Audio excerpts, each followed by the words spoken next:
Anything happens in the country bad, তার BNP পরের জন্য যুদ্ধ করেছে অনেক। এবার যুদ্ধ তোমার আর আমার, এই যুদ্ধ আমাদেরকে এখন করতে হবে। আমাদের জন্য, আমাদের নির্মাণ করার জন্য আমাদের নেতা নির্দেশিত যে পথ, সেই পথে আমাদের যেতে হবে।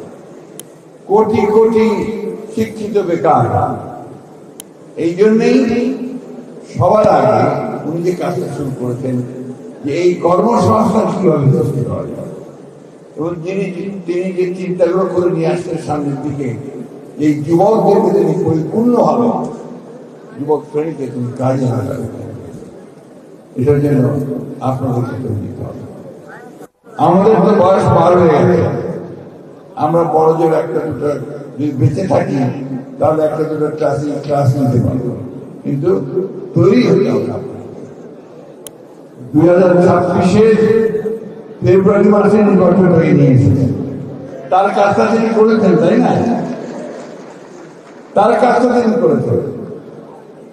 এখন আমাদের কাজ হচ্ছে এই নির্বাচনটা যেন সুষ্ঠুভাবে সম্পাদিত হয়, আমরা যেন এটাকে সুষ্ঠুভাবে শেষ করতে পারি। আমাদের দিকে আঙুল করে কেউ যেন দেখিয়ে বলতে না পারে যে আমরা আওয়ামী লীগের মধ্যে জোর করে নিয়ে গেছি, এটা যেন কেউ বলতে না পারে। This is very important. এটা অত্যন্ত জরুরি কথা, কারণ আমরা বড় দল আছে, আওয়ামী লীগ নেই। আমাদেরকে সেই দায়িত্ব পালন করতে হবে, একটা সম্পূর্ণ নিরপেক্ষ সুষ্ঠু নির্বাচন যেন হয়। তার জন্য একটা কথা সবসময় বলা হয়, এটা হল যত দোষ নন্দ একটা কথা আছে না, অর্থাৎ anything happens in the country bad, তার বিএনপি তাই করে, তাই বলে না।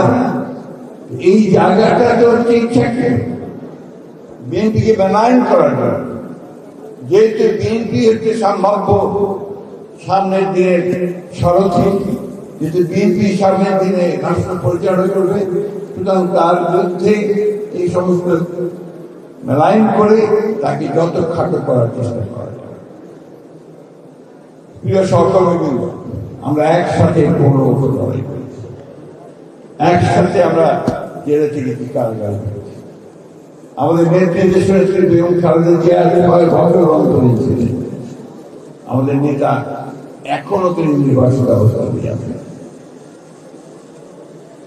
আমরা এমন একটা পরিবার নেই যে আমরা এফেক্টেড হয়ে গেল।